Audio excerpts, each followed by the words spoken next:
I'm gonna have to work on this.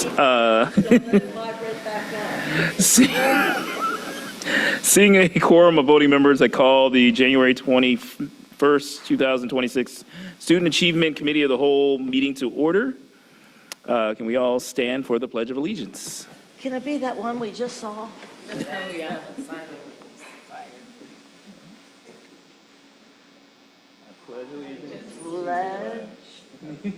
States of America, to the republic, which stands one nation, under God, indivisible, with liberty and justice for all. I think it's the vice president that has to lead that. I think we clearly gonna have It's to another have some function. training from the folks Another at our responsibility. lovely schools. Treasurer Guston, please call the attendance. Ms. Armbruster, Here. Ms. Bolton, Present. Mr. Crossett. Here. Mr. Lindy, Ms. Mapp, Here. Vice President Moffett. Here. President Craig. Here. All righty. Superintendent Murphy, please present our first presentation of the evening. I believe this is a review of the school calendars. sir. Yes, sir. So I think this might be the first of two conversations. Oh, are we doing strategic plan? What are we doing? Calendar. Thank you. Sorry. Yes. So what we are asking is for a little guidance, direction, feedback on two calendars, both the 2026, 27, and then the following school year as well.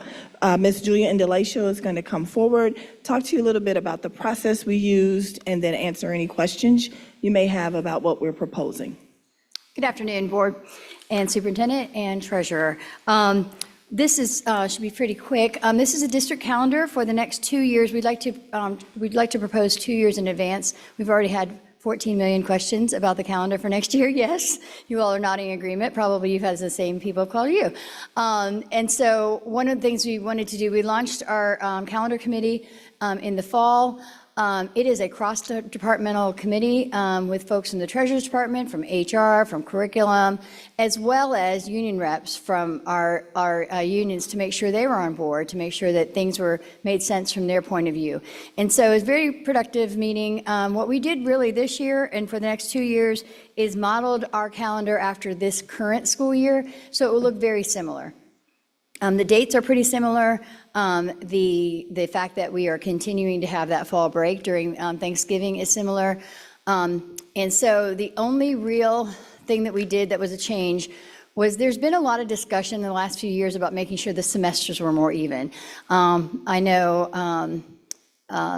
Board Member Bolton will appreciate this as a former high school teacher, as do I as a former high school teacher, that when the semesters are really out of balance, even if we're trying to get the same amount of curriculum taught in those periods, we were off by about 15 days, 3 weeks of time. That's very different. So we had a lot of discussion about this with the calendar committee, and we had high school principals who were on there who were had very loud voices around this, and the importance of trying to shore up those so that they were more evenly balanced. Really, the only way to do that is either to start in July, which I don't think would be a great option for everybody, and end earlier, or to carry that semester over the winter recess, which is what we used to do all the time when I was teaching. We always ended the semester after winter recess for this very reason, to balance those semesters out. And so you'll notice on these calendars has very little impact. The principals and the teachers and the union reps who were thinking more from an elementary viewpoint did not think that was a big deal for an elementary, but for high school, it's dramatically different in terms of getting that content, having enough time to really thoroughly get into the content that's required. So that's the big change, I would say. Other than that, it mimics very, very closely our current calendar. Our spring break is about the same time. Both calendars end before Memorial Day, and so we don't bump up into those issues that we did this current school year, where we're going a little bit past Memorial Day, just because of the nature of the calendar itself. And so that's where we are. It leaves the number of teacher days and school days the same. And so for our purposes, we wanted to present these to you today to have a view and to have to give time for public comment. And then I believe it is the plan to present them the second time for a vote. Is that correct? Yes. Okay. But that's what I have. And if you have any questions, please let me know. I'd be happy to answer anything. Do board members have any questions? Board Member Bolton. Thank you very much, and thanks for doing the 2 years. I think that's Yes. crucial. Appreciate it. Do we have the Jewish holidays worked in? So we do. Thank you for asking that question. Great question. There is one other, so if you look at, if we look at September, thank you, we typically have, this is the draft for, okay, 27, 28. So we typically have worked in, on the around the 21st of September, around that time, we typically have a PD day. So that PD day, after lots of discussion and thinking about that, it's very quick to have that PD day after the start of school for lots of reasons. Sometimes assignments aren't yet changed because if we have to go through TAC, et cetera. So it made sense from a curricular point of view as well as from the leadership team to move that PD day back. So that PD day is moved to the November 2nd. The reason I bring that to you, Board Member Bolton, is because the 21st of September is the day that we would celebrate the Jewish holiday. And we do it in the same way that we've done it in the past, which is to give that as a teacher work day. And so teachers have that day to work in their room, but it's also easier if people need to exercise a religious holiday that day, it's far easier. And so both of these calendars represent that, that day on the calendar. We did checking around to make sure that we were honoring the right day because that holiday is not always on, it's not like Christmas where it's always on December 25th, right? So we wanted to check that and make sure that was accurate. And so that does represent that. Okay. Yeah. I think the semester equality is good, although sometimes that evens out because there's so much testing in the second I know, semester yes.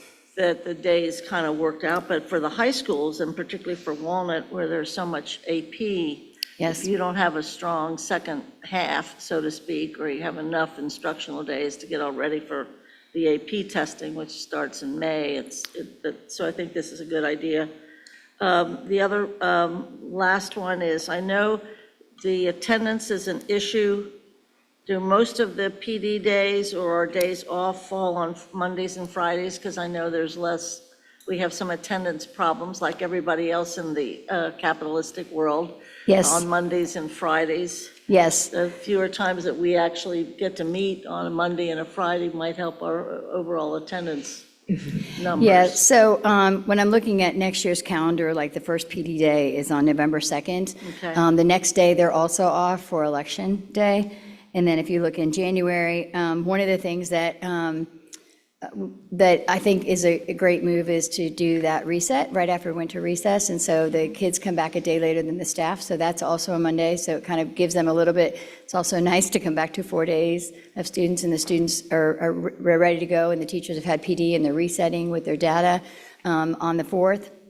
And then if you look into February, there's a day when kids are off for the teacher conference exchange day and PD day is in March, Monday, March 1st. And so we have schedule those, and it's very similar to the calendar this year. So we found that no matter when you put it, so we've had a lot of conversation about that actually in the calendar committee. Does it make more, will kids take off Friday because they're off Monday? Will they take off Tuesday because they're off Monday?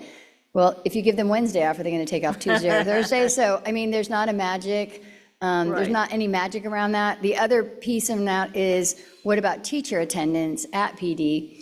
And is it better if we have it on a Wednesday and it breaks up the week? Well, the reality is, folks are going to be professionals and come to work when they can, and so we need to schedule this around what makes sense to schools and to our school district. And so that's really what this committee came to, is that it makes sense, the calendar we have makes sense in terms of offering those on Mondays. It's a nice way to tee off the week and then be able to use some of that new learning right away with students.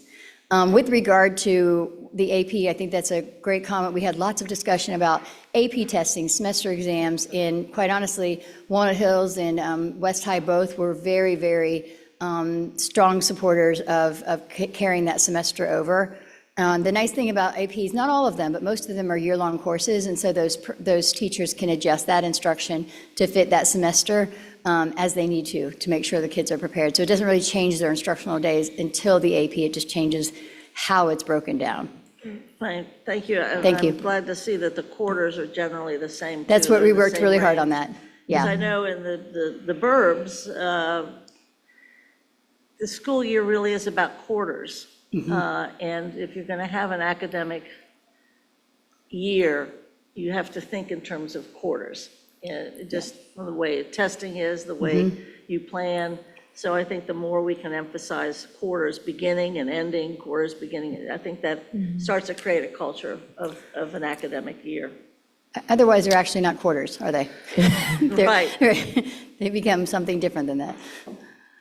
Thank you. So I will just say, oh, sorry. Board Member Armbruster? Sorry, I'm learning.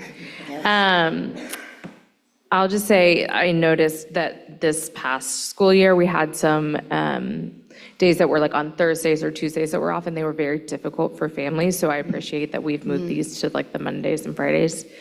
My only real comment is that after spring break, there is an 8-week stretch where there is not a single day off.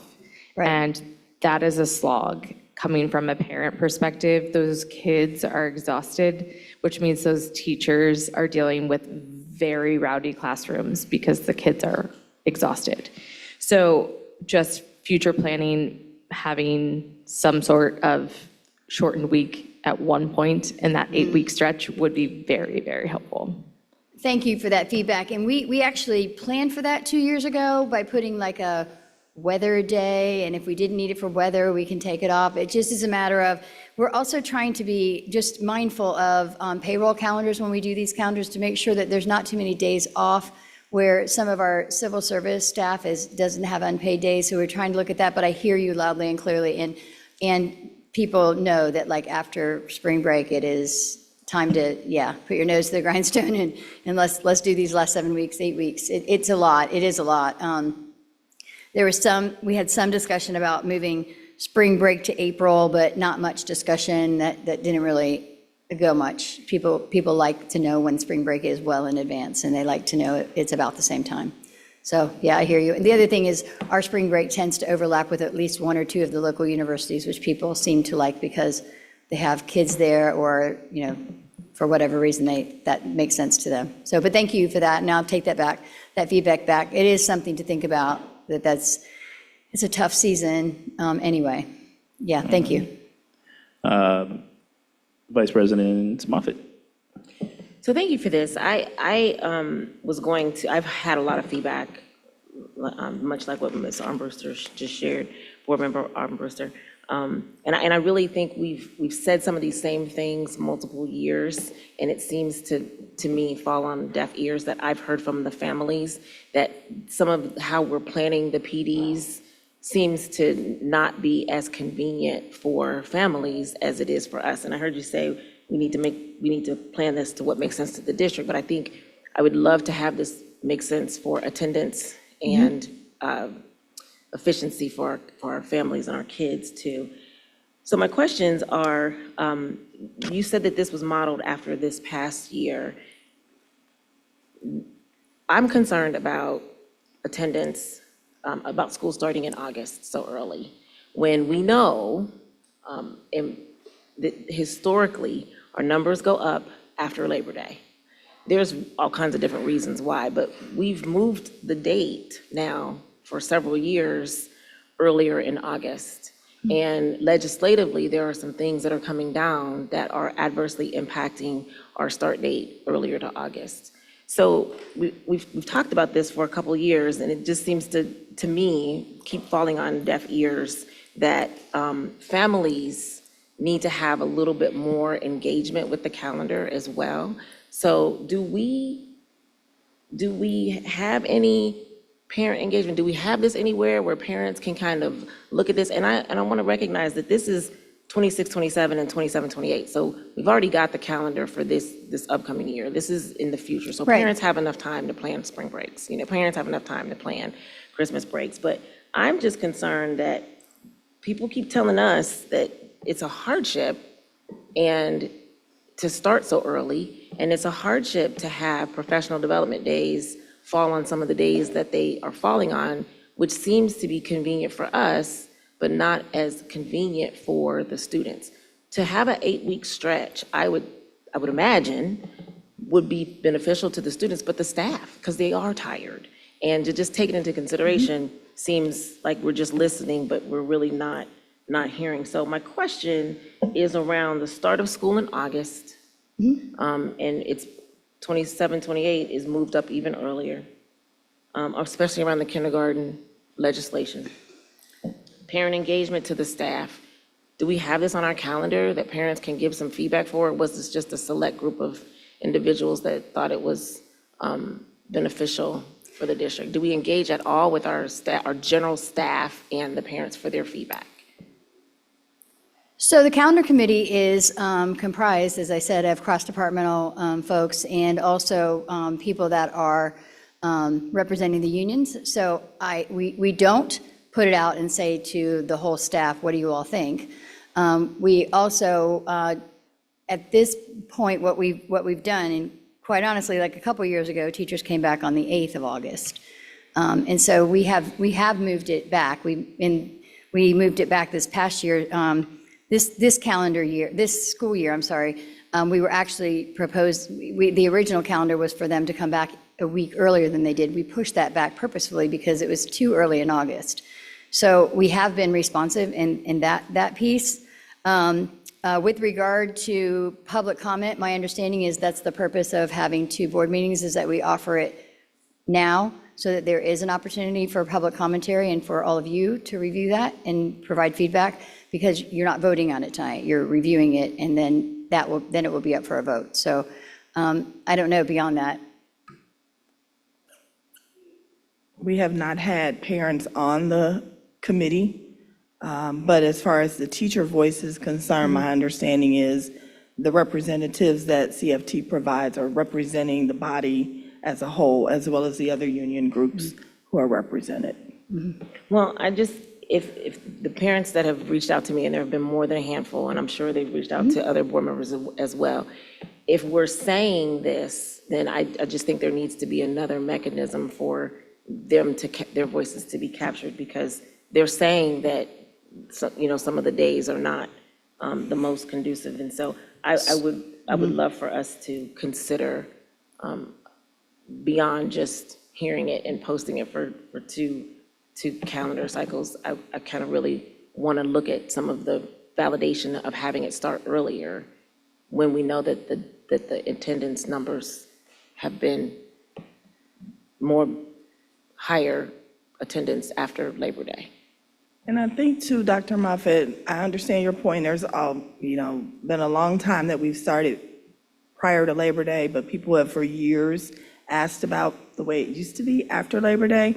But then on the back end, what we also start to run into is going to school into June. And it's not for me the going to school into June, it is having ample time for summer opportunities if there needs to be any remediation. And then financially, that's generally paid for with money from that current school year. And so if we push that back and go into July with summer school, that might be somewhat problematic. So just looking at the front end and the back end. But if it's a pleasure of the board. Well, I just wanted to look at the data. If the data says that our attendance is higher after Labor Day and absenteeism is an issue, I want it to be data-driven, that's all. And so Yes. I've raised my questions and my concerns. You guys have heard it, and the public has heard it as well, so I'm fine. Thank you. The other thing is, last year when we did push the calendar back a week, then you may recall that we had concerns from board members that were going to school after Memorial Day. And so we can't have it both ways. We can't start later and then end early. And so it feels a little bit like what we tried to do with this calendar is to ensure that the start date was about what we have and ending about where we have. I'm trying to stay in front of Memorial Day when possible. Wasn't possible this year. Board Member Matt? Yes, just 2 questions. The first question is related to the conference dates, and it's 2 conference dates on the calendar, correct? Yes. So just thinking from the lens of a parent and also, a teacher, I don't know if it's contractually required, or I don't know what the I guess, contract requires for teachers around conferences. But speaking from the lens of a parent, trying to get into a conference in one day, having to sign up for this, only a certain amount of slots can be very difficult. And so my recommendation that I would propose is if we are able to maybe extend the conference dates out a little bit. I don't know, it could be within that same week or so, but it's just really challenging. As we talk about engagement, it limits the opportunity for engagement. And so many parents would like to be able to connect with, their teachers, to see how their child or their children are performing and to work collaboratively. But that one day is quite limiting, right? And 2 times throughout the year, that's a little well, I won't say a little, it is restrictive, right? So I'm inquiring, is there a contractual thing in terms of why this is set up this way? I just want understanding, and if so, is there anything that we could do to kind of work through and tease through this? So the conference days are not necessarily, like if we look at November 25th for this coming fall, it says a teacher conference day on there, but there will be no teachers in the building that day. Because what happens is they take 2 evenings and have conferences over 2 evenings, and that is basically the way they get paid back for that. And so different schools, different ILTs vote to do those differently, but correct me. Yes, okay, Deb's saying the same, yes to me, that different schools will say, these are going to be our conference days. They announce that to the parents, et cetera, and then they trade that off. So the days, like you'll see a conference day on February 8th, that says conference day. There's not conferences on that day. Teachers are off because they trade that in for 2 evenings to have conferences in the evenings. So what is contractual is that if they're going to get 7 hours off, then we can require them to work those times after school. The reason we do that at all is because obviously we have conference days during the day. Many folks can't make it because they're working, and so those evening conference times seem to make more sense. Does that make sense? And I'm not sure if that answered all of your question. I believe so. I just, again, I don't know if there's something that could be adjusted here, just because thinking from the lens of a parent, right? And even with you saying there's 2 days, I'm just speaking from a parent lens. Yes. Oftentimes it's not 2 days, oftentimes it's 1, and there's a certain amount of hours and you get in within that designated time frame if you can. And so, again, I just know that limits the opportunity for direct engagement with our families. And so that would be my feedback here. Okay. And then the other question is around the opportunity to put at least our state testing or our EOC test dates for our students on the calendar. Again, just speaking from the lens of a parent or having gone into schools, a lot of times our students and our families do not know when testing is occurring. And that is, quite problematic for me. And so I know we have a series of tests like iReady and MAP testing. I'm not necessarily speaking about those because I know it can get inundated on the calendar, but for those, for the state tests and for the end of course exams that our high schoolers are taking, I think that could be very helpful information to have on the calendar as well. Sure, and I don't want to, so having taught in the district for almost 20 years before I was administrator, I wasn't limiting conversations with parents to the 2 conference days there were. So, and I know that a lot of our teachers will avail themselves if there's a situation. So I don't mean to say that those are the only times, and this calendar isn't meant to articulate that those are the only times that parents can access teachers either. So that is something that we're constantly trying to do as a district, is to make sure parents feel like they have an opportunity to engage with their child's teachers. But thank you. I hear you, and I have noted that. Thank you. Okay, thank you. Board Member Crossett. Yeah, I have a question that's not, I appreciate the parent engagement comments and the testing comments. I think those are all really good contributions. I was just kind of curious, is there an advantage in matching up our schedule with charter schools or other schools that we have to provide transportation from a cost-saving standpoint? I was just curious if we if we change this, do we end up paying more for busing or not? Or can we work with those schools to match up with our calendar? Just curious. I don't know that. So every year, excuse me, we do work with the charter schools to find their start and end times. And in recent years past, maybe 3 years ago, there were some that made some adjustments because of that very reason, finances, and trying to make sure we had as much alignment as possible. We've been in a situation where they've been agreeable to us for the most part, not necessarily the case in other large districts. So I think that's one of the reasons why we seem to be doing a little bit better with that relationship. And there are so many of them, as you know, that we provide services to. And Mr. Burkhardt will correct me if that's inaccurate, okay? Thank you. Board Member Bolton. Yes, just as you publish this, or as this calendar, when approved, is shared, it might not be a bad idea to do the footnote that you just did in response to Member Mapp's comment about parent conferences. Almost a sentence that while those are the days that are designated, it does not preclude parent and teacher, whatever kind of conferences, or however you would word that. I think that would be a point of encouragement. And I know a couple of years ago, on one of the times we published it, we also did a few of the more major religious holidays.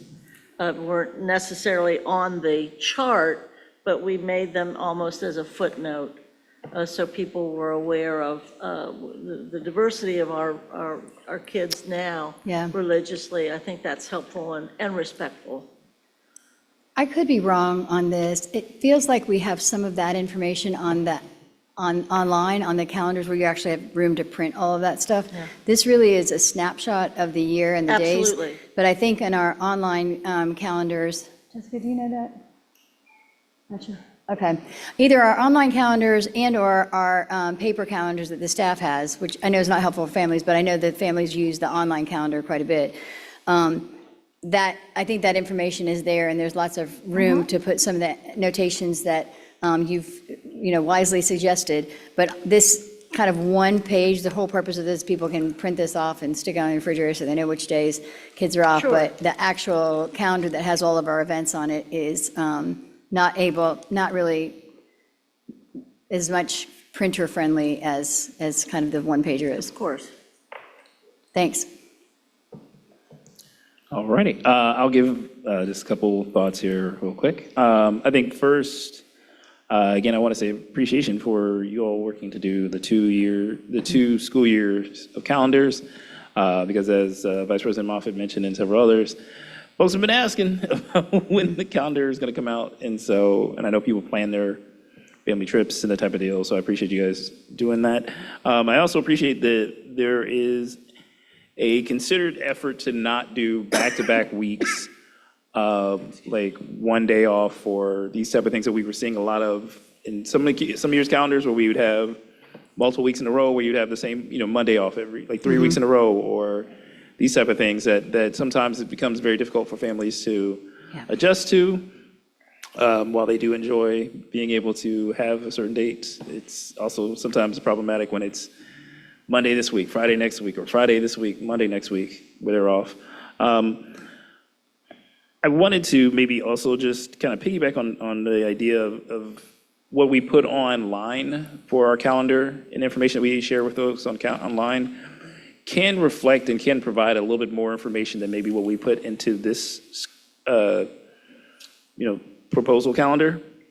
And so that could reflect things like exam schedules, paying attention to when, grades would come out, or other things that might be of value and of importance, that we could maybe just find a way to put that on either some type of one pager also, or like important dates.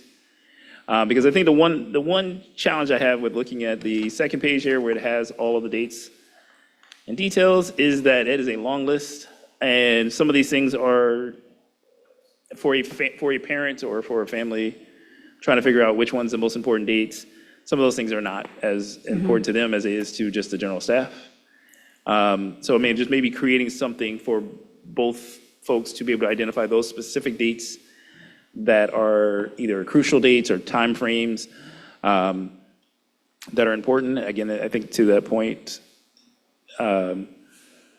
exams or other holidays or things that might be of real value for a family to be able to prepare for is helpful. And also knowing, almost highlighting like end of the quarter, end of the semester, things, that type of stuff is also very helpful.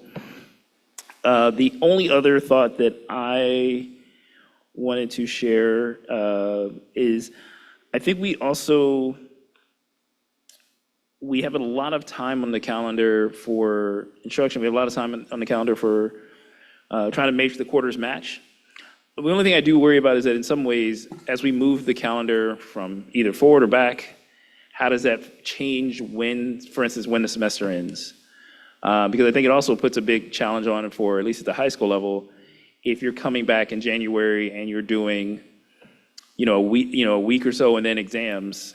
It's a very different world than if you're able to finish a semester before the calendar year ends. Which I know we're focused right now on kind of ending that quarter, that second or third week of January.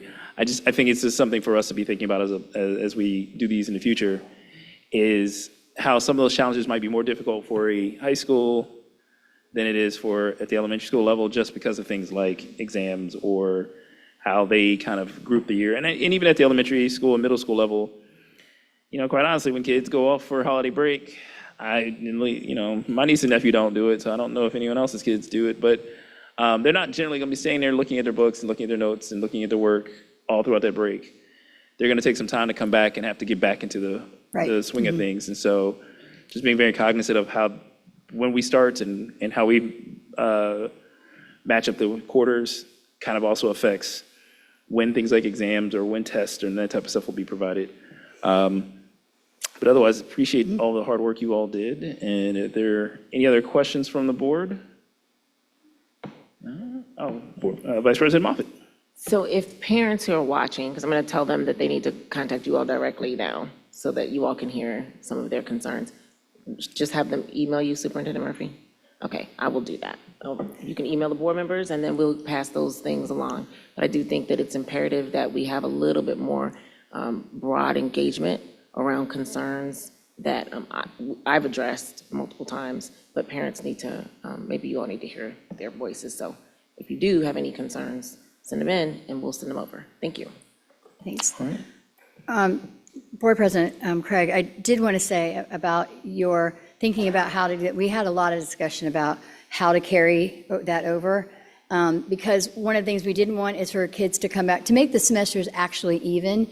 You would just go the first week of January. We're like, that's not, kids aren't like sitting in their books, as you said, over. So that at least gives us a week of instruction, that final weeks of review or what have you, before projects are due or exams are. And so we were mindful about that in both years, that we weren't just coming back to the final exam week, that there was time to reintegrate kids into school and what we were doing before break and that kind of stuff. And I know back in the day when I was teaching at Woodward and Aiken and Dater, I would send kids home with things to do over Christmas break and at least keep them engaged a little bit so that when they came back, we were still in that semester and we were still engaged in that learning. And so that the second week when they were taking exams, they were a little more poised and ready to do that. So we were thinking about that. We weren't just trying to pull a date out to make things actually even. They're not even, and that's the exact reason why.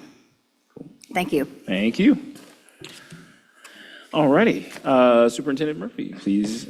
Yes, sir. So this next presentation about our chronic absenteeism happens to be around Guardrail 5, and Director Mike Turner is going to come and provide those updates.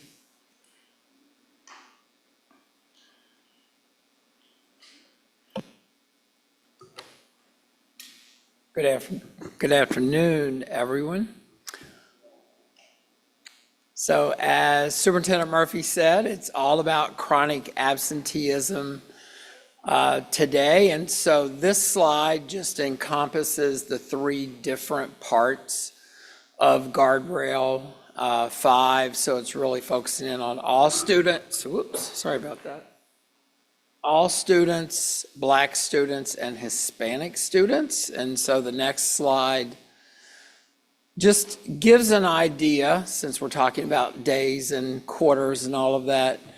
Just to remind you, chronic absenteeism is defined as when a student misses at least 10% of the days. And so even though the number that we're going to give you is fall semester, just to make a point, quarter two, we had those 3 inclement weather days.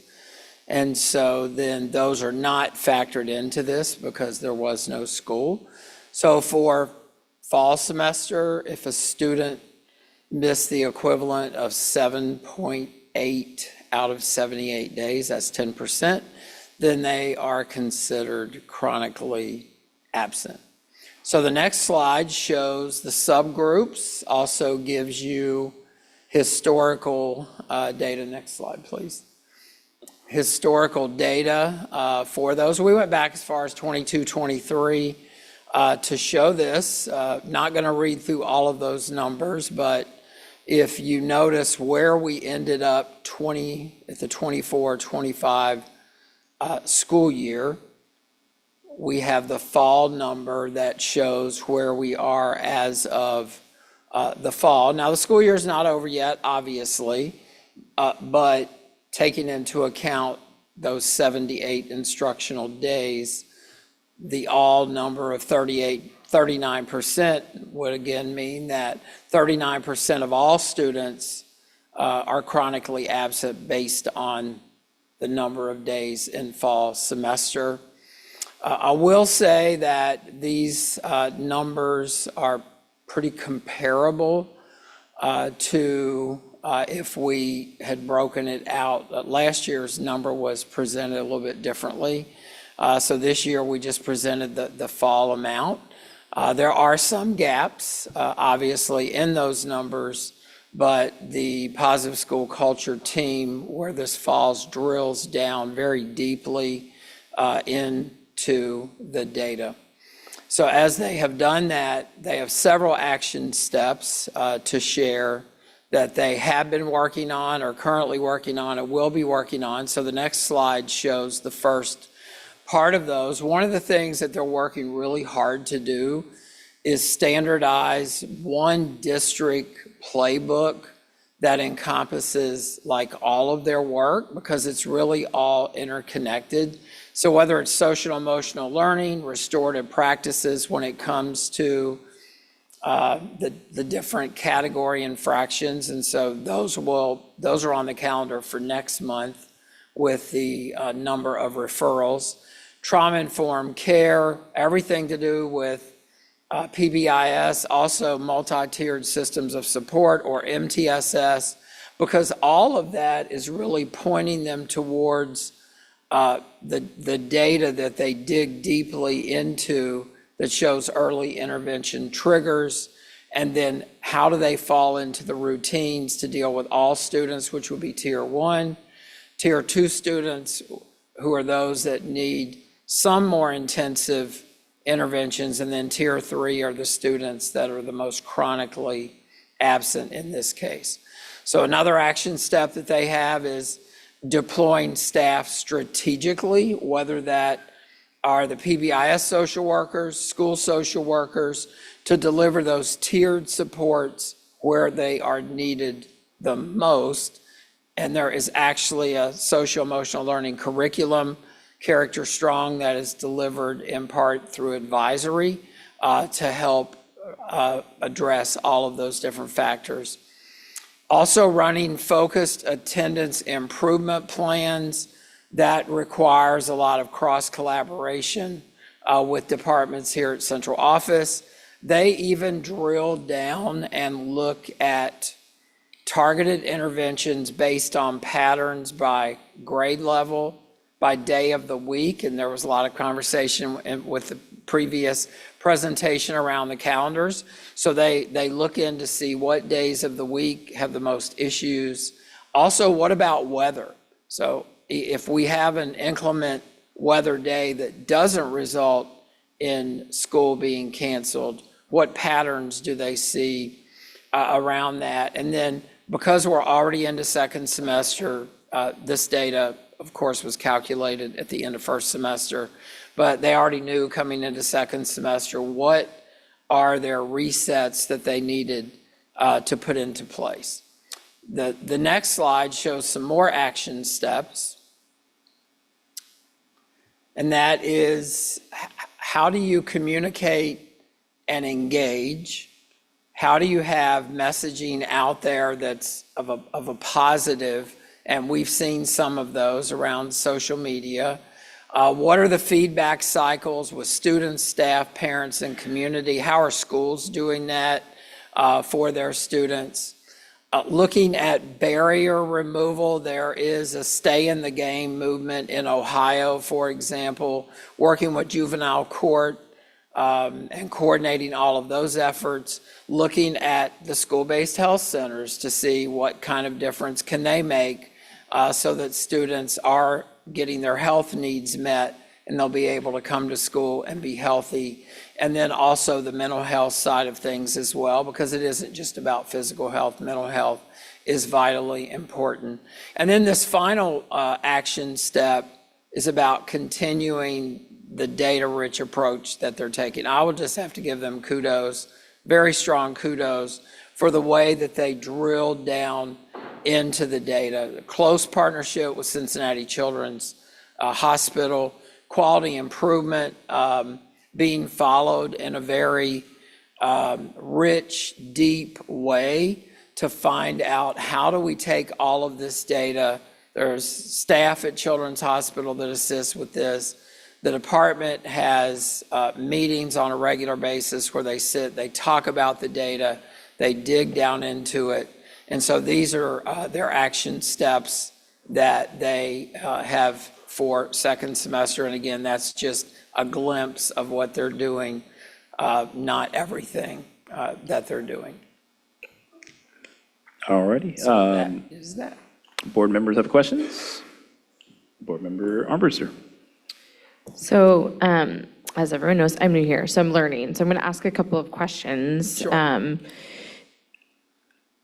How are the CLC and community resource coordinators connected to informing this plan for chronic absenteeism? So that could vary school by school. I can talk to Dr. House and get maybe a better answer than what I can deliver with that, but I Okay. do know that every school has its own culture, every Yep. school has its own staff. I do know that they go in and they have targeted lists of schools that they are meeting with. And so I would imagine that the teams vary within those schools. And so I do know that staff are involved in a broad way, but I cannot say that every resource coordinator is involved in all of this, but that is something I can take back to Dr. House to get a better defined answer. So, Board Member Armbruster, a few of the ways I've seen resource coordinators support this work, I've learned that, maybe a kid is constantly tardy to school because they need an alarm clock, and I've seen resource coordinators do that. Or it's really cold out, I don't have a winter coat, gloves, I've seen resource coordinators do that.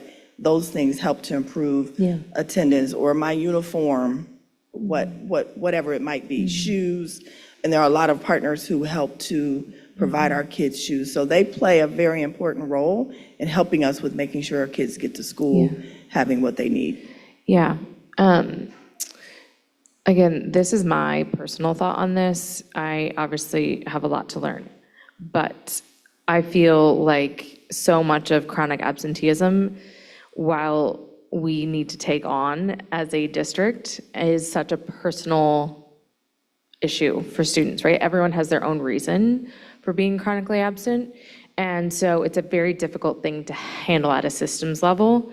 And what I think one of the amazing strengths of our district is that community learning center model, and the hope that those community resource coordinators have a pulse on their school and their students, and do have that valuable insight into what is causing absenteeism in a number of their students. And so I would highly encourage us to rely on those partnerships to help inform us on what are some of the barriers for attendance, and bring them into the fold in this work and help rely on them, not just for solutions, but finding out what the causes are.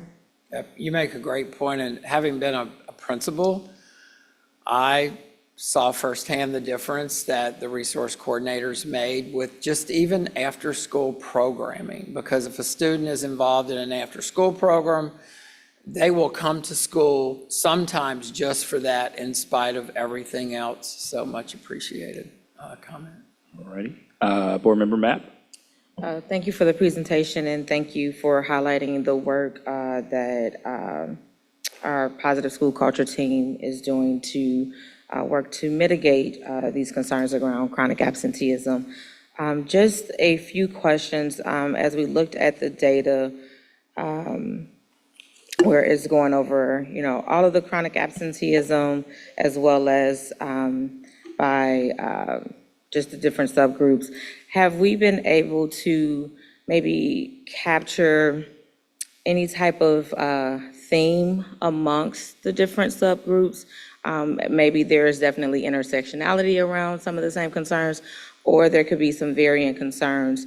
As we're kind of tracking the trend year over year, are we noticing a difference in terms of, our Black students, some themes that are arising, our Hispanic students?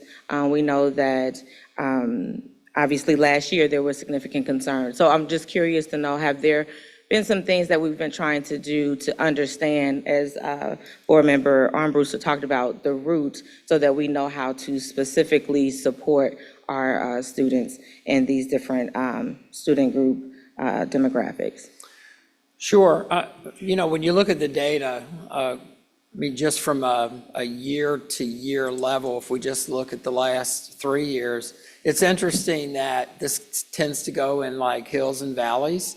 So you see 22, 23, but then you see a dip in 23, 24. It goes back up in 24, 25 with some of those subgroups.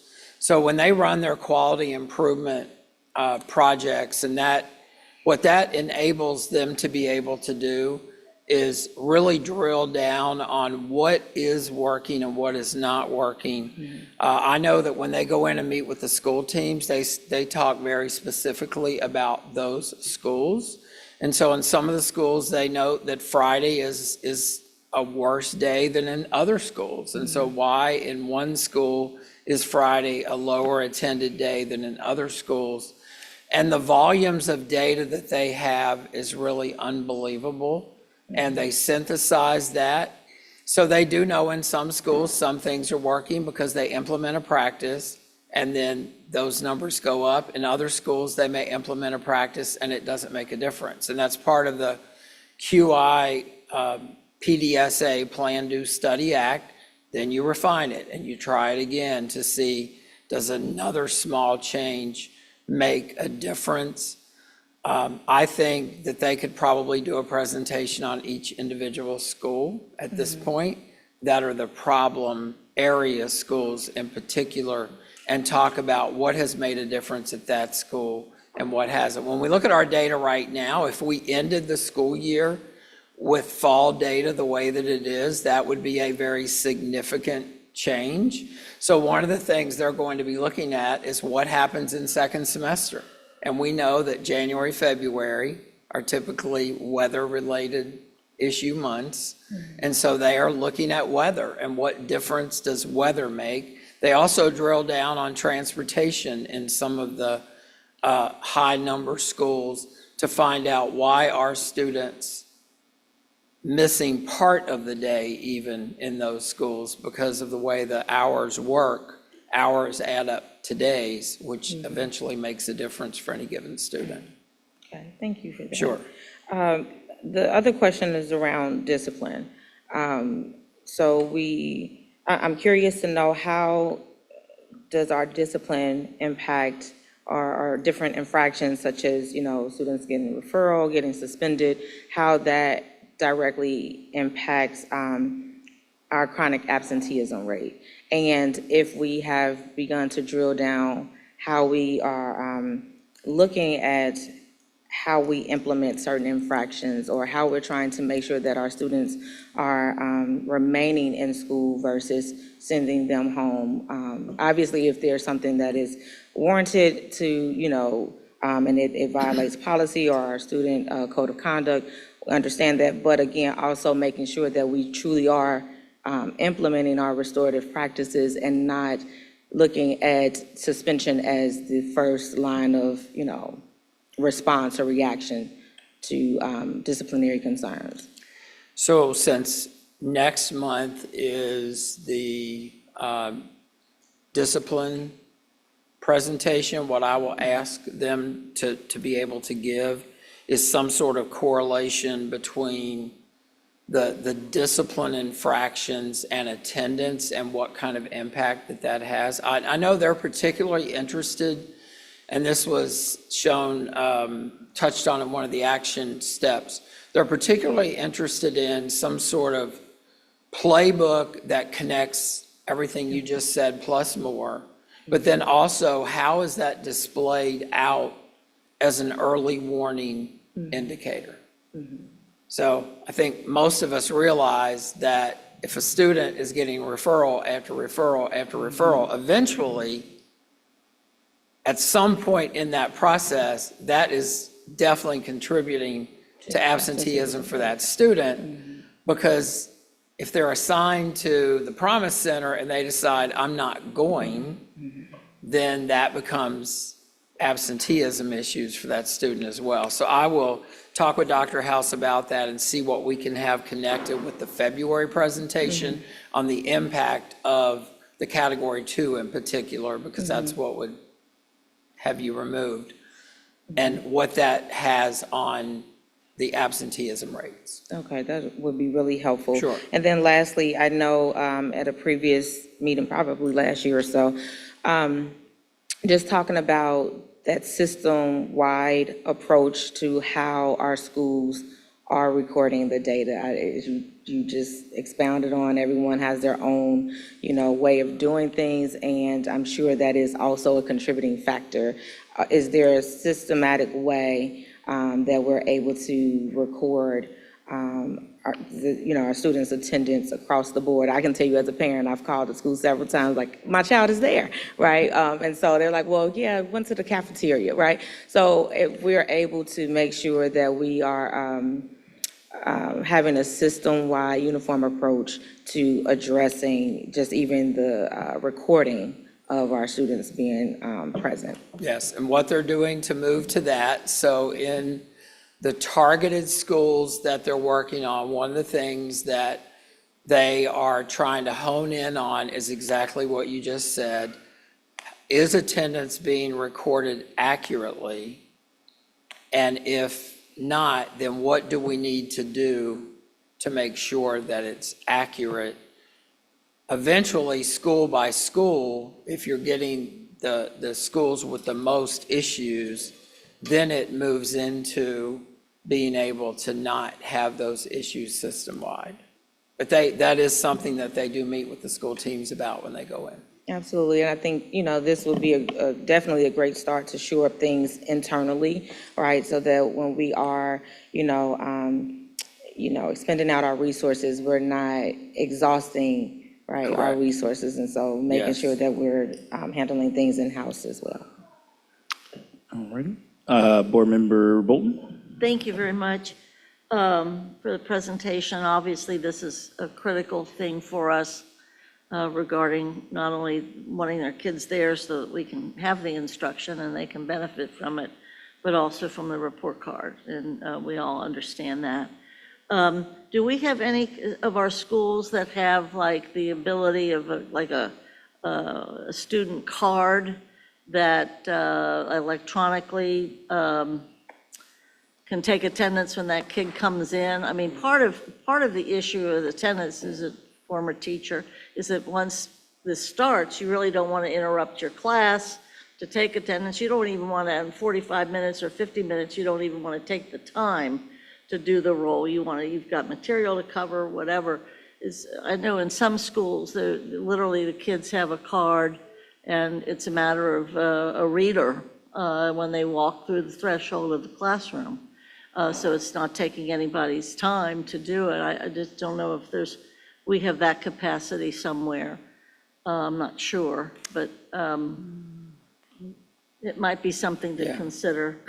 I do not think we have current schools that have that, but I have seen that. Yeah, and it model, makes a lot of sense. Now, the reality is, there you have with the accuracy. And of course, the public never quite understands that we do all this in minutes instead of days, the way the workplace does. One of my other concerns regarding this is the transportation piece from a standpoint of the yellow bus and the metro arrival times.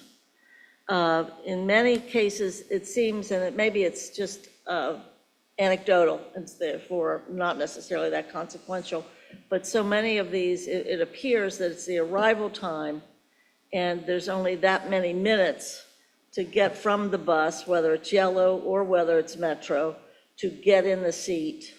And I just wonder if we could look at, dismissal time, I'm not going to talk about, but arrival time, I mean, attendance at home is a home problem.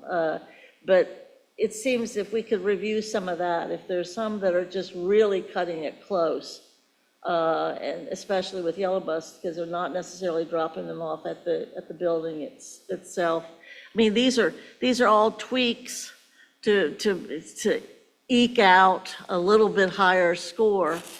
The last thing, two things for me, the satellite schools, about that attendance, and also another bugaboo about mine, and nobody wants to ever do this, but I still believe in-school suspension instead of sending them someplace else. I know that was highly heralded, and it was very progressive when we thought about it, but I'm telling you, and I know no staff wants in-school suspension, but frankly, that would also help, I think, on the attendance and the instruction and what have you. And finally, I worry about the demographic differences and what we can do about the demographic differences. And the cohorts within, what more are we able to do? How can we help more to make less of these divergent percentages among and between our kids? But I'm interested in the card thing. I'm interested in the arrival piece regarding Metro and Yellow. I'm very interested in school suspension versus some of this other approach that we've been using. And still want, bugaboo, I want more of why they're absent. I want more understanding of who was sick, transportation, sibling care, whatever. It would be really good to be able to see that, as well as know that what percentage of our kids are walking to school, being dropped off by their parents or whoever in a car, or taking the bus. Because transportation is having an impact on attendance as well. But thank you very much. This is, we got to get this to keep. All right, I saw Vice President Moffitt and then Board Member Crossett. So thank you for this information. I kind of want to piggyback on what a couple of my board member colleagues have shared. And maybe if we could have Dr. House come, that would be the most helpful for me, because I almost want to hear it directly from her. I don't want to have to keep having assignments and then getting back. It needs to be addressed at the moment. So I'd love to hear her voice.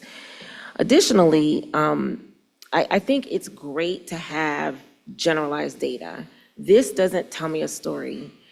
It tells me a synopsis, and it's nice, but I'm interested in what schools are problematic. I'm specifically interested in what are our middle schools. I know that I've heard, I was gonna say that some of our challenges are at the middle school level. Which of these schools have this data being completely an outlier? I don't wanna hear that it's 47% overall. That doesn't tell me anything. It doesn't tell me any solutions that we're addressing to get to the data. It just tells me that it's 47% Black, 37% Hispanic, 20% white, I still have questions. I would love to have a presentation where I don't have those questions. I know that this particular school has a concern of absenteeism for this particular demographic. So I would love to see some disaggregated data. I would love to see some data that tells me that we're addressing the issue and how we're addressing it. So to Board Member Bolton's point, I think that some of the people that have the data are not being engaged. Students will tell you why they're missing school. As a teacher, I've asked them, why are you late to my class? And they are brutally honest. Well, I was at the train tracks. Now, I might not want to hear it, but that's data. Parents will tell you why they were late. My car broke down. I didn't want to get on it. So why are we not asking what the issues are to the people who we're talking about? These are numbers, but we're not asking any students. We're not asking any parents. Staff know why their kids are late. We are collecting this data from a numeric standpoint, and it is significant, it is important, and I am a data head, so it is a data measurement. But there are so many other reasons, to Board Member Bolton's point, as to why these numbers represent what they are. We're not even asking, we're just reporting out. So I don't want to just see a generalized number. I want you to tell me what we're doing, where it is, and what we're doing to fix it. I want you to survey people who are relevant to the data. I'd love to hear Dr. House's input directly and not have to get back to her. I'd love to find out what schools are problematic. I know middle schools have been our challenge. I want to hear the data around absenteeism with middle schools. I want to see, what are we doing? We knew years ago that middle schools were a challenge. So what part of any of this data tells me how the middle schools are doing with regard to absenteeism? We knew that it was an issue, yet it's not addressed here. And so also my last comment, well, two more. The state is counting absenteeism by days. You shared with us what the definition of absenteeism is, and I think that's very relevant. I'd love to know how many parents know what that definition is. I'd love to know how many parents know that it is being calculated by minutes. Again, we need to find out. Are we posting that anywhere on our website? Are we sending that out to parents via robocall? Are we telling? I'm sure we are, but that data, this 39%, tells me nothing. So I want to make sure that we are, through all of our channels, not just through resource coordination, not through just at the school level, but we're telling and educating parents on what absenteeism is, what does that mean, how they can impact that number. It's by hours, so if you have a doctor's appointment and you bring your son or daughter late, that still counts against you. We have to go over misconceptions that are in our community, and we have the power to do that, but I haven't seen where we're doing that. And then I think I'll just leave it there. So I would love to invite you back with, specifically for the discipline data. I don't want just data around generalization. I need to know what schools are problematic so that when people see this, they can help us. It's not a criticism, but it's definitely awareness of what the concerns are. And I'd love to get the data from absenteeism a little bit more disaggregated directly from Dr. House on what we're doing to resolve some of these concerns. Thank you. All right. I believe Board Member Crossett. Thank you. I got 3 questions. First question, if a student misses, say, 6 days in the first quarter, they would be chronically absent. If those are the only 6 days that they miss all year long, would they still be chronically absent the whole year or not?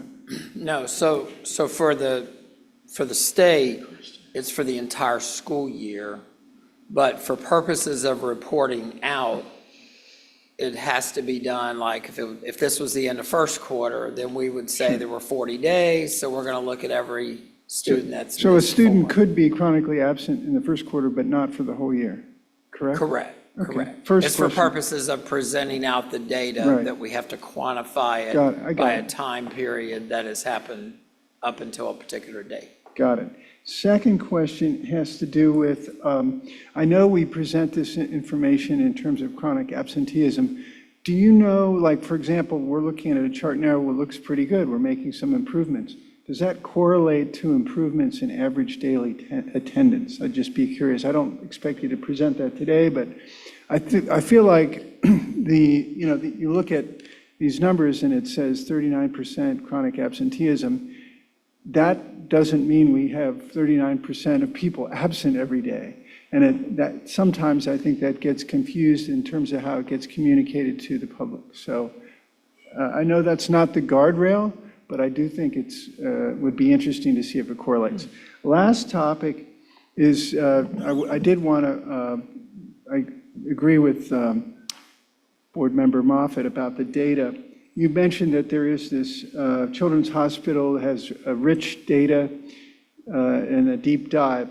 I think what's really important here is to collect data on the root cause of why people are absent. And we ought to be able to granulate that 39% by cause or by school or by grade.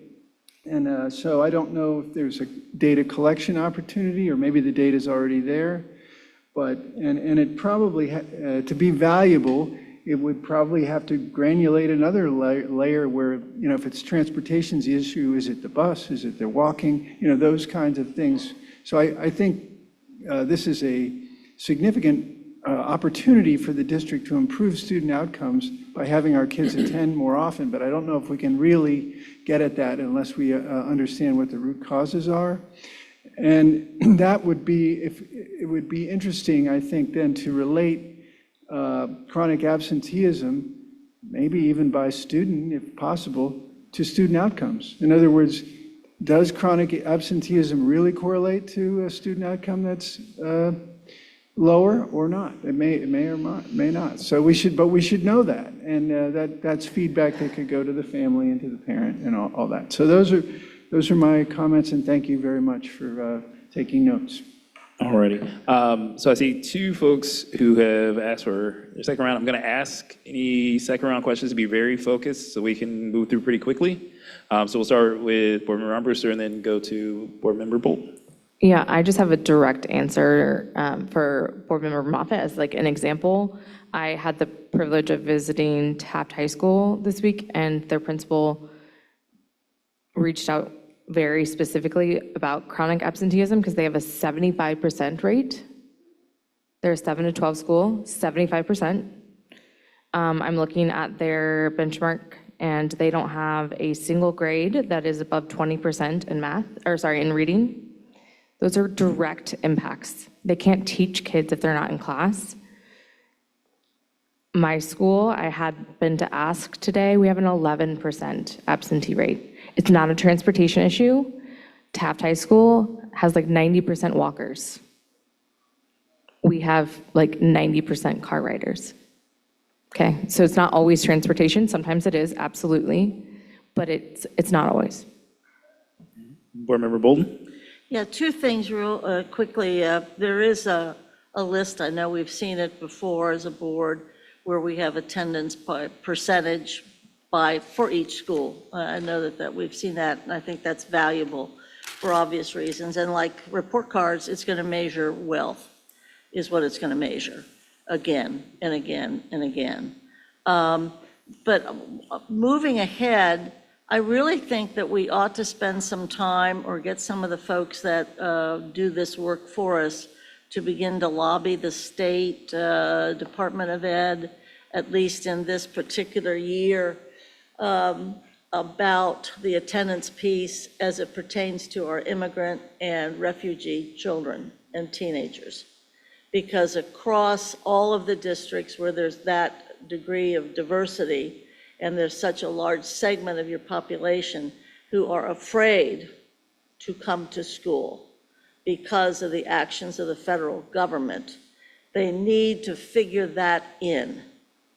Because I know our teachers have said to me that a lot of those kids are not coming, and they need to, and we want them, but they're afraid, and their families are afraid.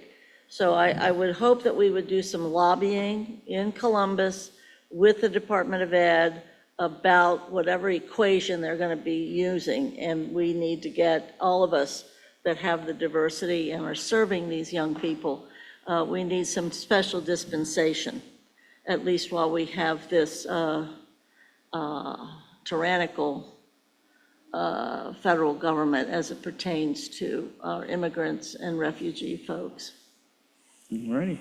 I'll just give some quick comments and then we can kind of keep it moving here. But I think it is important to note that chronic absenteeism, especially with our Hispanic students, spiked in a year where there was certainly issues, and that it's at least up to this point come down. I think it still has ways to go to get further.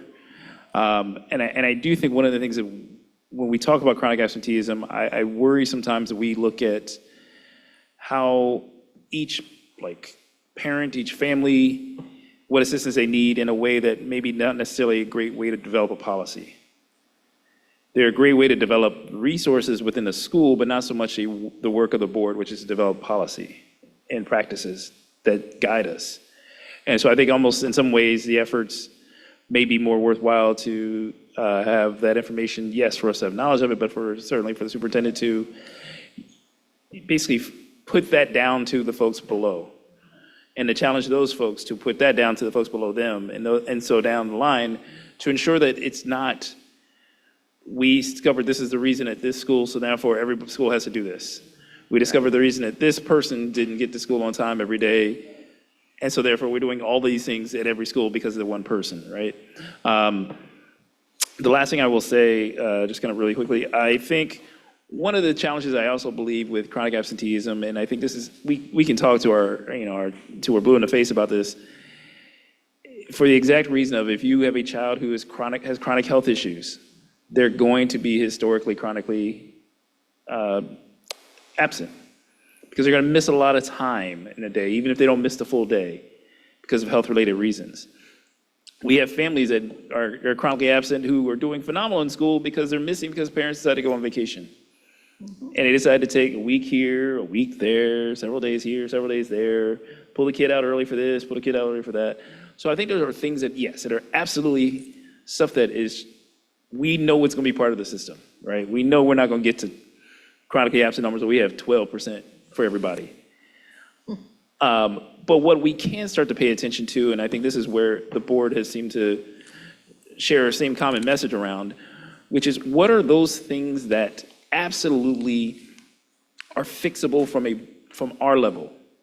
What are the things that we can either make dedication in our budget for, make time for, revisit policy around, that really focuses the energy from us to be supportive, but also that gives you the charge, superintendent, to be able to really unleash the opportunities within the district.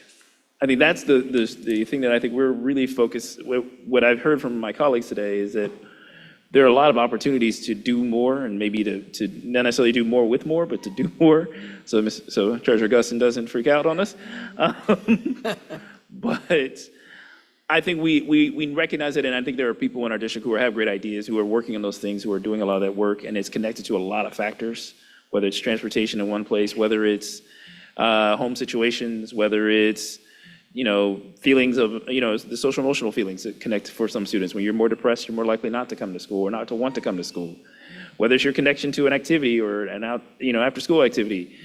Those are all things that go into that factor, right? And I think there's no one perfect answer, but I think what we are certainly asking for is what are those opportunities that we will take advantage of in the next year and in the next part of the semester to continue to improve those outcomes. And then the last point is really, I think we made a large effort, and I want to say it was in 23, 24, to put some of this information in multi-language that seemed to have a significant effect on many of our multilingual learners and their families. I think this is something that's being a practice across the country that's really had an effect on results both academically and around absenteeism.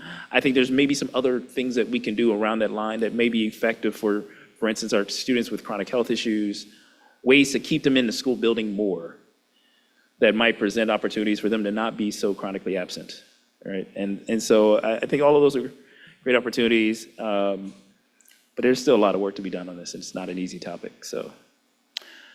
All right, well, thank you, Mr. Turner. Thank you all. All righty, we have one last topic on the agenda, and then I'm going to take a little presidential privilege here for the end of this before we leave to address something with us all, make sure we're all in the same boat. So I will turn it back over to Superintendent to Yes, cover our sir. last topic. So the last time, pardon me, we were together, there have been some developments as it relates to the strategic plan. I think just to review, we shared after the process of the RFP to find a consultant for the strategic plan, we received a proposal to receive $350,000. So you may recall that proposal came to us that Sunday. We had the board meeting on that Monday, and so that Thursday afternoon, President Craig and I had an opportunity to go meet with the Greater Cincinnati Foundation and a couple of members of the CBC to talk about where do we go from here. And they were very positive and very helpful and wanting to continue to be able to partner with us to do this work around the strategic plan, not only looking at where we are today, but to help us to get where we want to be 4 years from now and beyond, quite frankly. So where we landed is they would like to take a look at the other proposals that we received through the RFP. And so those have been sent to them. I think I sent them that afternoon or Friday morning. And they want then to get back together with President Craig, myself. Mike doesn't know this yet, but I'll invite the treasurer. I think it would be important because it is the piece that looks at the financial aspect of the work to help us illustrate what we're going to be able to do moving forward. They would like to be able to connect with that person themselves with all of our input at the table. And so what I asked them if there was a possibility in then having the engagement piece also at this point be something that they also connected with in order to stay true to our RFP process. Any questions about that? Not yet, but there may be as we move forward. So I shared that with you, and then Dr. Moffitt, of course, encouraged me to be able to bring back to you more details about what an engagement plan or what the work would look like. And so that has been shared and is in the document. And what we really want to do is lift up, as we've said in the past, our current mission and vision and values, not losing those because we still believe in those, but then how can we move that forward? And so holistically, what I looked at is how can we get input from our stakeholders, both internal and external, at the beginning of this process, throughout the process, and then coming back at the end to say, here's where we are, what is your feedback back to us before we move forward with a finalized plan. Sharing these points along the way with the board members and the public, of course, but making sure that we have those community touch points that you have emphasized as a requirement of this plan. So we talked about having town halls based on our corridor model, based on like schools, based on the parent and community interest. We talked about creating an advisory-like group, and I will tell you that the CBC would like to participate, Greater Cincinnati Foundation would like to participate. And I would also present to you a proposal of who could be on that advisory committee as well, looking at university, looking at people that we partner with on a regular basis, as well as expanding to those who have interest in working with us in the near future. In addition to that, during that meeting with GCF and CBC, there was talk, and maybe President Craig will talk about this, maybe creating an ad hoc committee of the board. So I'll pause there and let him talk about that if he would like. I'll give 2 points on that as well as something else here. I think part of also what we discussed in that conversation is about building something that would formulate into what our future as a district would look like well beyond just the 4-year. And so what we were talking about now is taking a plan to build a 4-year plan that would help us get towards whether it's a 10-year, 15-year, 20-year goal of a district. And I think in large part of that was the idea that, yes, we have a 4-year plan, but we also are facing some headways with the state legislature and others who are really taking their time and effort to come at public school districts. With regards to an ad hoc, it would have been more of just an advisory role to work with the advisory committee to provide a board voice in a way to do more consistent conversation with the public from the board perspective, not necessarily something to build external to the process. And so whether that's an ad hoc committee or whether that's just simply 1 or 2 board members who choose to play a role on the advisory committee, that either way could facilitate that same presence. I think that's, do you have any additional points you want to make before kind of open up to The only, discussion? one last thing is I believe we agreed, although we don't have a time in place yet, to come back together next week. CPS, Greater Cincinnati Foundation, and CDC. Don't have a date yet for that.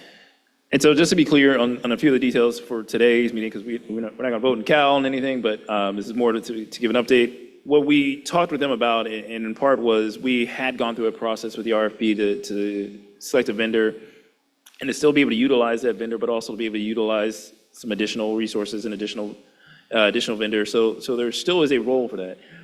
The way we looked at structuring that role, though, is a little bit different in the sense that we're going to receive services now as opposed to receiving dollars.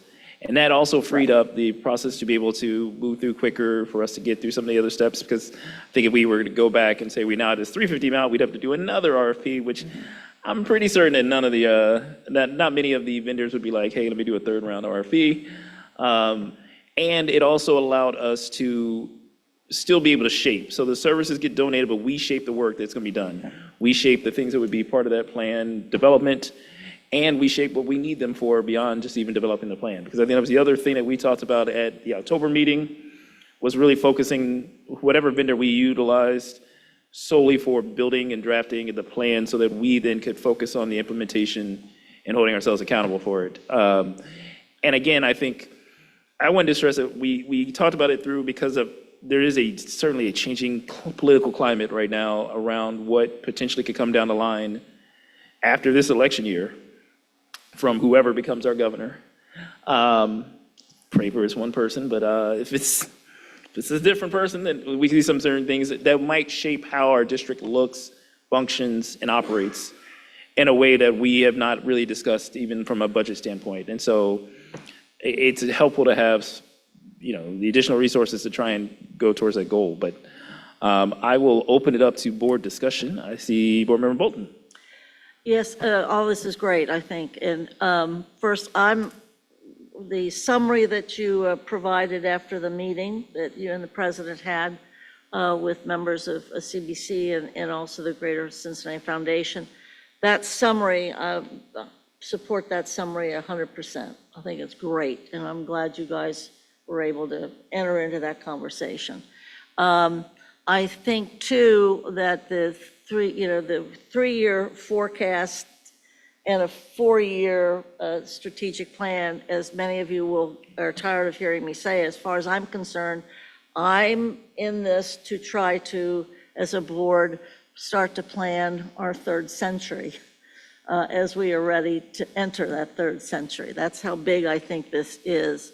To President's point, I think the election coming up is obviously crucial, one way or the other, to the negative or to the positive.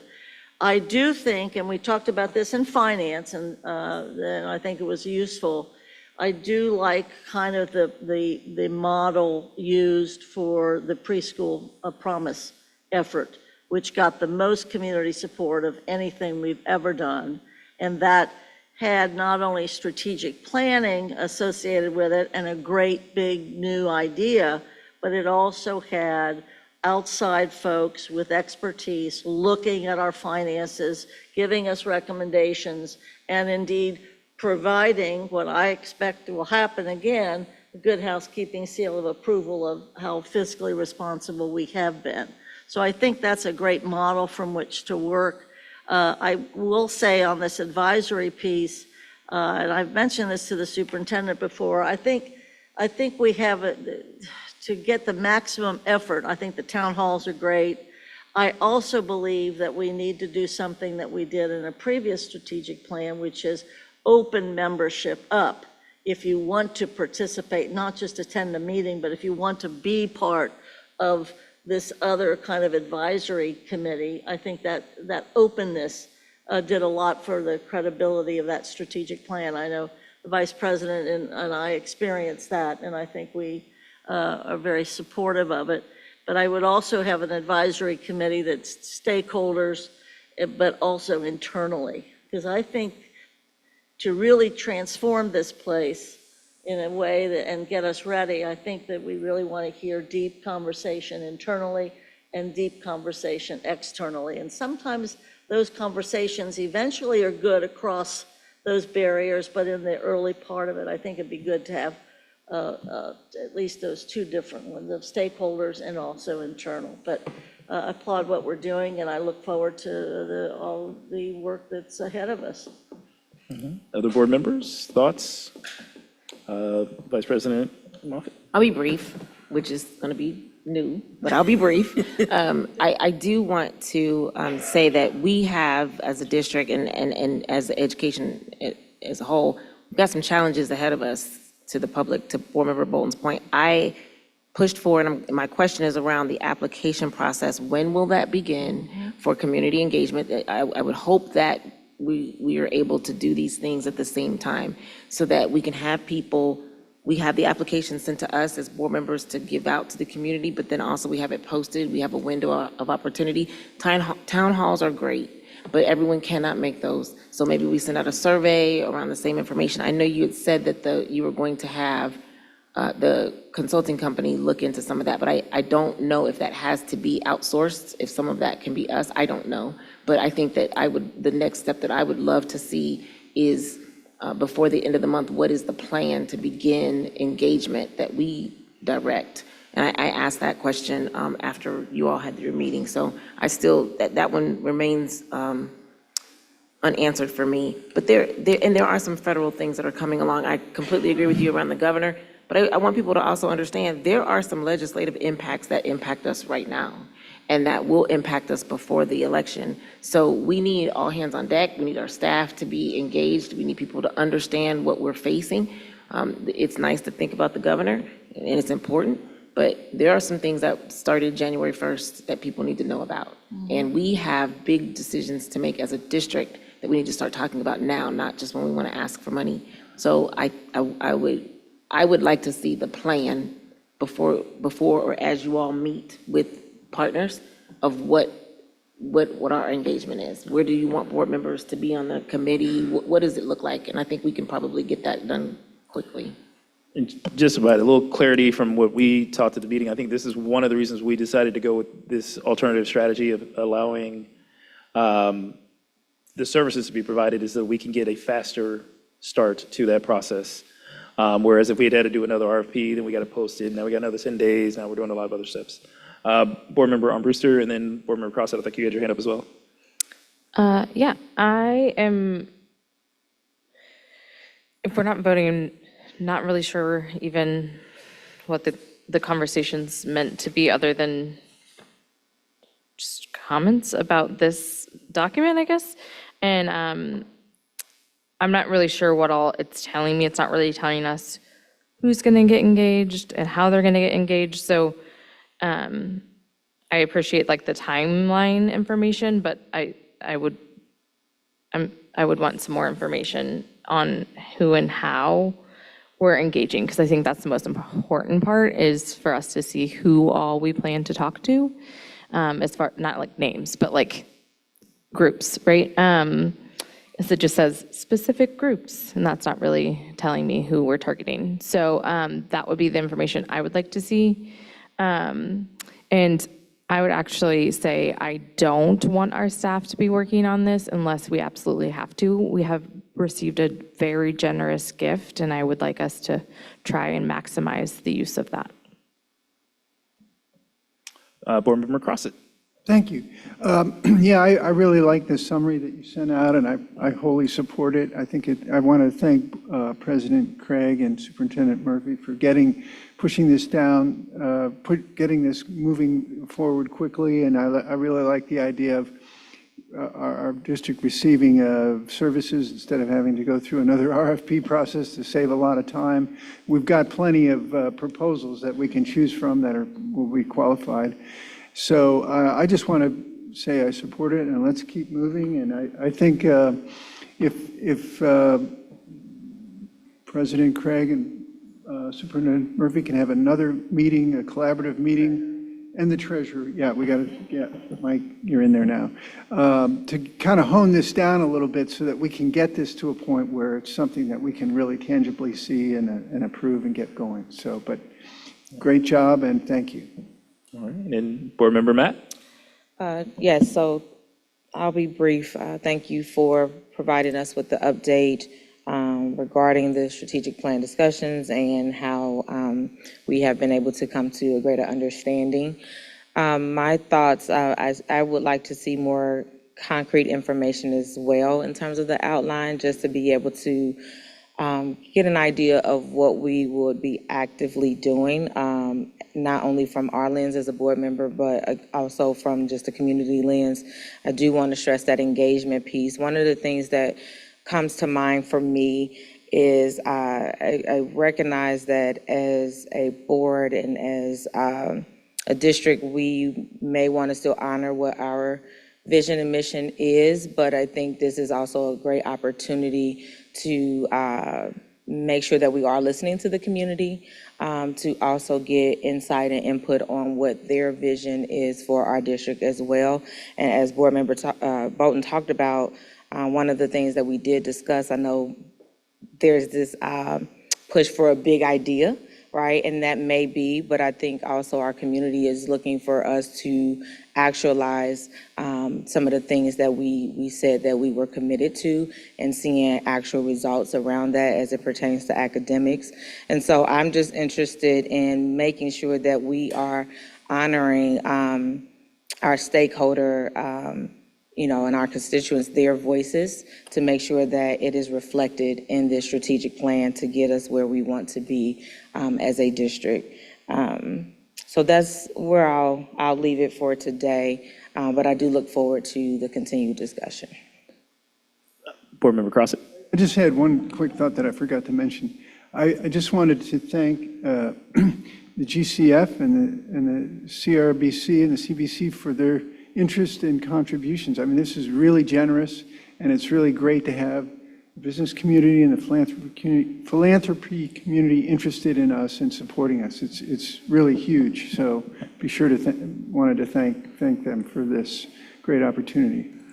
Yeah, and I want to give three quick thoughts, and then I'll give what my other little part for before we leave today. I think, Superintendent, I think one of the things we are hearing from board members is that while we support the kind of the idea and the format and the concept that we're building, that we might want to make sure whatever we are tasking to those folks who would be doing engagement, that we're getting a more, more teeth and more information on there, and more concrete information that they can also relay to us on how they might do some of those steps.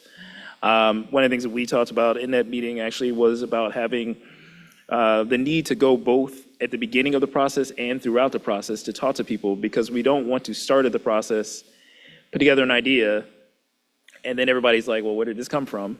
We want to get engagement throughout the process of whether or not some of these things will work. I think that's the other thing that we have also struggled with as a district, is that we do a lot of great modeling. We have a lot of great models, and then folks live differently from how we modeled them to live. And so the other beautiful thing that we can do with this, and in the way that we're doing it, that I think also might be very beneficial to the district, is we can ask and task them to find ways that we are underutilizing our partners throughout our community, and the resources in our community, and the resources at our state level.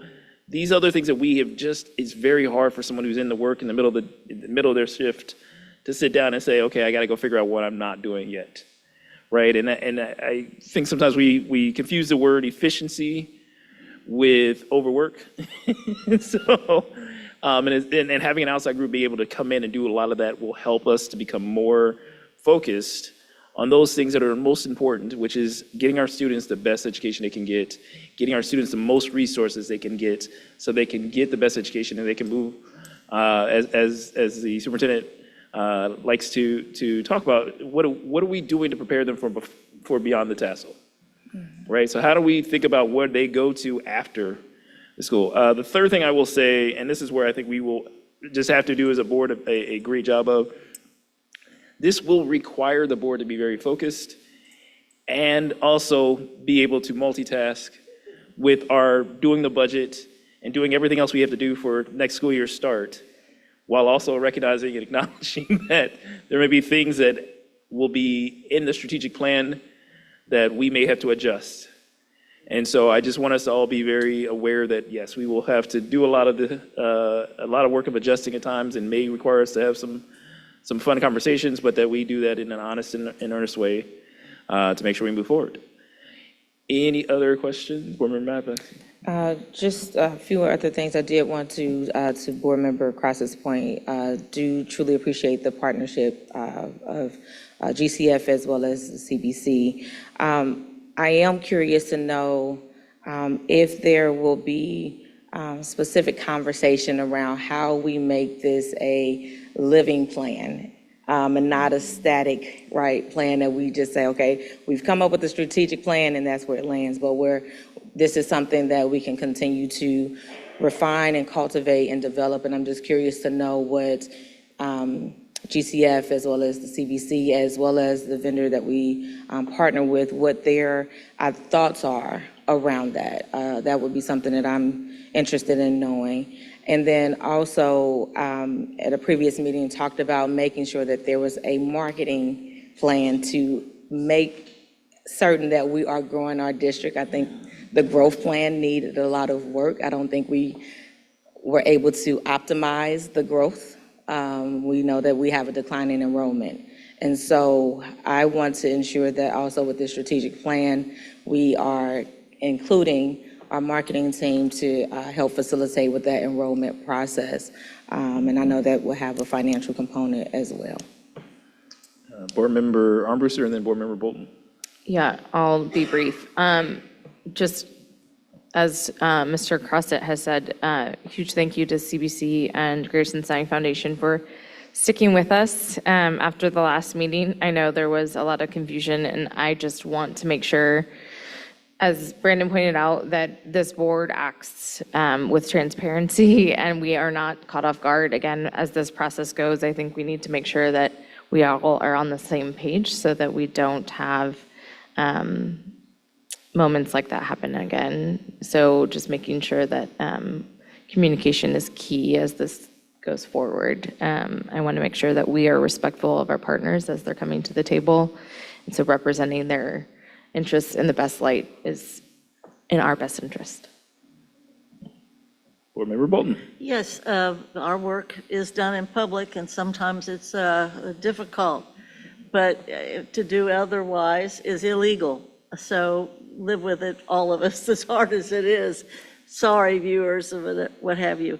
But I would like to make sure that we spend some time on this, again, continuing the conversation, maybe on the 31st. I don't know what's looking at like your agenda, Mr. President, but is there time for us to continue some open dialogue about strategic plan? I know we're need some time for budget. I know the treasurer wants that, and I know you understand that. We will have, so the plan right now, there's actually leads into two other things I have to talk about, but the plan right now is for us to have, yes, some discussion around it.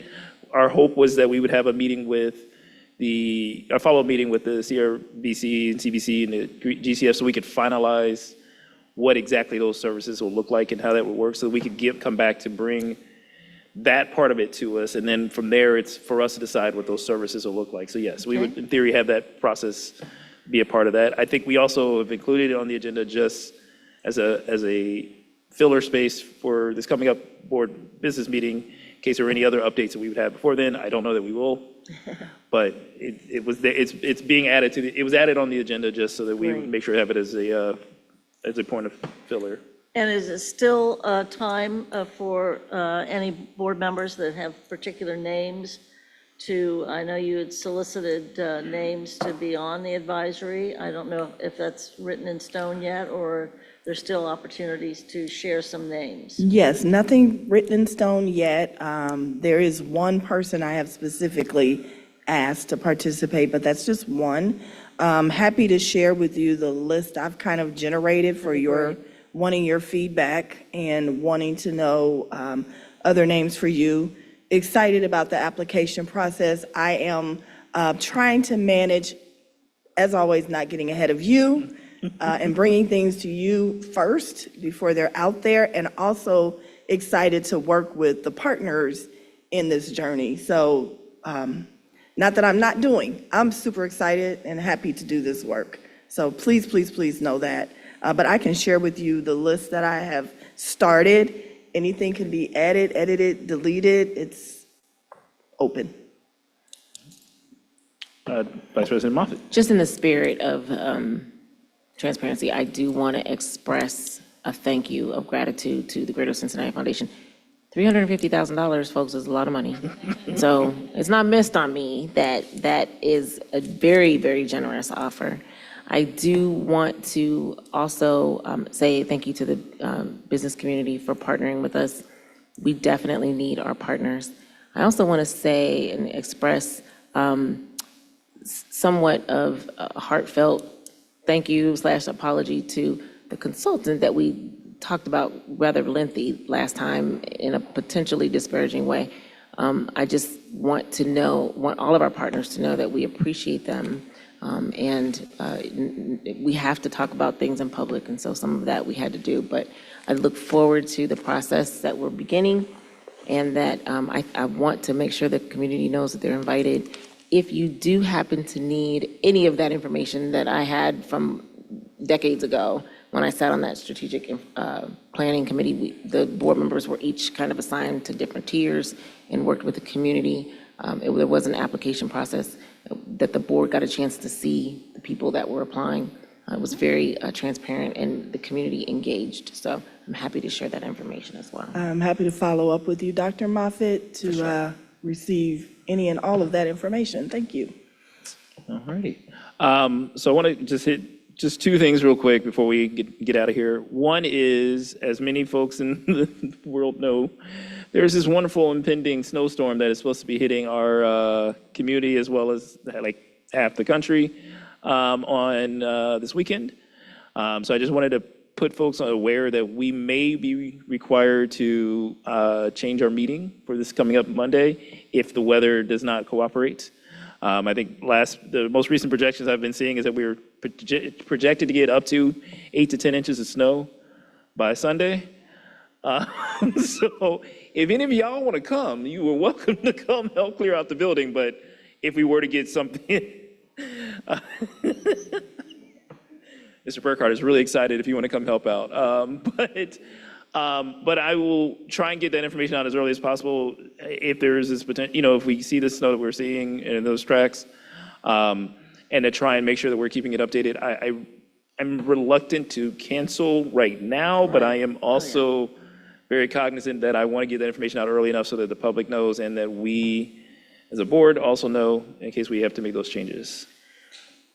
Just a follow-up, that on that Monday, you'll recall that they are having the dedication of the Maker Shed at Aiken, and the major donor is actually flying in from California for that, and so they're still trying to keep it on schedule. Yes. There's no ground to break, but I'll kind of keep everybody informed as to how that's happening. And it's at 10 o'clock if it happens, but they're still trying to, Monday, so. They'll break snow. Exactly. So it's all up in the air, but they are trying to move forward with this, so it's very exciting. Yeah, and again, we don't want, we have hearing of the public in our board meetings, and we don't want the public coming out in inclement weather conditions. Absolutely don't. We don't want the board That's doing not that. safe, and it's not the way we normally would operate. Mr. Crossett. If we have to postpone that meeting, do we typically postpone it just to the next day? Is that typically the history of that, or? We'll have to talk through that. Like, we have, as far as I have seen as a board member, and again, we haven't had too many meetings where we've been snowed out, but I know we have done before, we've actually moved it to like the next week or moved it to a different day in the week.